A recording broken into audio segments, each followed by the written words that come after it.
Viewers, आज हम बड़े इंपॉर्टेंट टॉपिक पे बात करने वाले हैं। आपने देखा होगा अक्सर लोग ऐसे होते हैं कि जिस तरह सनलाइट में जाते हैं, धूप में जाते हैं, उनको रैश शुरू हो जाती है, उनको इचिंग शुरू हो जाती है, उनको खारिश शुरू हो जाती है, उनकी स्किन रेड होनी शुरू हो जाती है। इसे फोटोडर्मेटाइटिस कहते हैं। ये सनलाइट की वजह से एक ऐसी एलर्जी कंडीशन होती है, वैसे तो ऑटो इम्यून डिसऑर्डर में आता है। ऐसी कंडीशन होती है कि जिससे ही मरीज़ जो है वो सनलाइट में जाता है, कभी कभार फ़ौरन कुछ ही टाइम बाद और कभी कभार थोड़ा सा वक्फे के बाद उसको, यानी कुछ अरसे के बाद जो है उसको बॉडी में रेडनेस आनी शुरू हो जाती है। जो हिस्सा जो है उसकी बॉडी का वो सनलाइट में ओपन होता है, वहाँ पे उसको रेडनेस शुरू हो जाती है, एकदम उसको खारिश शुरू हो जाती है। कई दफ़ा ये खारिश मखसूस जगहों पे होती है और कई दफ़ा ये पूरे जिस्म पे होती है। बॉडी में एकदम वो हीट महसूस करता है, जैसे गर्मी उसकी बॉडी में से हीट निकल रही हो।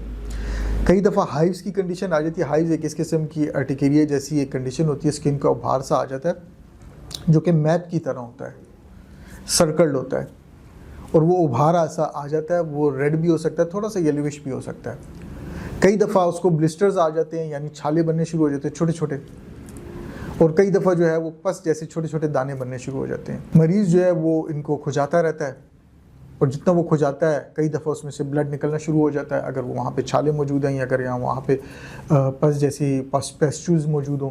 तो ये कंडीशन ऐसी होती है कि जो कि आपने देखा होगा कि बहुत से लोगों को सन एलर्जी की वजह से होती है। फोटोडर्मेटाइटिस इसे कहते हैं। इस कंडीशन की बहुत सी टाइप्स हैं, लेकिन इसका एहतियाती तदाबीर जो है मैं वो ज़्यादा ज़रूरी समझता हूँ कि यहाँ पे उसके बारे में आपको बताऊँ। एक तो पीक आवर्स में जो है, जब रोशनी जो है धूप बहुत तेज़ हो, उस वक्त ऐसे पेशेंट्स को बाहर नहीं निकलना चाहिए। सनस्क्रीन्स मिलती हैं, अगर आप चाहें तो वो सनस्क्रीन्स लगा सकते हैं अपनी बॉडी के ऊपर, उससे भी बहुत अफाका होता है पेशेंट्स को। और होम्योपैथी जो है उसको कंसिडर करें ट्रीटमेंट के तौर पे इसमें, क्योंकि होम्योपैथी जो है वो आपके ऑटो इम्यून डिसऑर्डर्स के लिए बड़ा बेहतरीन रिजल्ट देती है। जब हम होम्योपैथी की बात करेंगे तो और अलामात को मद्देनज़र रख के जो भी मेडिसिन बने, कुछ मेडिसिन ऐसी हैं जैसे सोल एक ऐसी मेडिसिन है जो कि सूरज की शुआओं से बनाई जाती है, तैयार की जाती है, वो उसमें बड़ी करामत साबित होती है। नेट्रम कार्ब एक और ऐसी मेडिसिन है जिन लोगों को सनलाइट की वजह से एलर्जी होती है, उसमें हम देखते हैं कि अक्सर इनकी अलामात मिलती हैं। इसी तरह एक और मेडिसिन है जिसे एपिस मेलिफिका कहते हैं।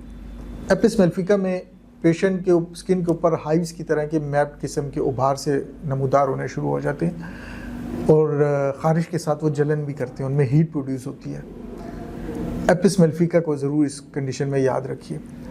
इसी तरह और अलामात को मद्देनज़र रख के मेडिसिन दी जाती हैं, लेकिन कोशिश करें कि ख़ुद से किसी किस्म की कोई ट्रीटमेंट ना करें, अपने किसी नज़दीकी डॉक्टर को दिखाइए। बहुत शुक्रिया।